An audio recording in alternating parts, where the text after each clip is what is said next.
السلام عليكم ورحمة الله وبركاته. قلب wanaagsan saaxiibayaal meel kastoo dunida ka joogtaan. Badanaa ma aragtaan xiisada markaad dhigaso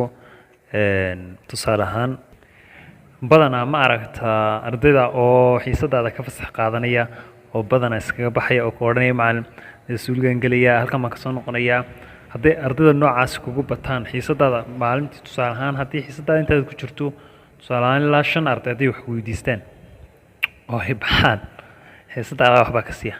waxyaabaha u sababtaa waxaa ka mid ah kow xiisadaada in la xiisaynin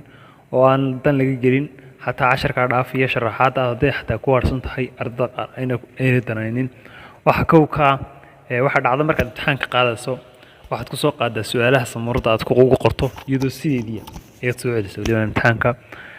ama assignment-da aad siisay ardayda iyagoo sidoodii ayaad imtixaanka ku soo dartaa waxa kaloo ardaydu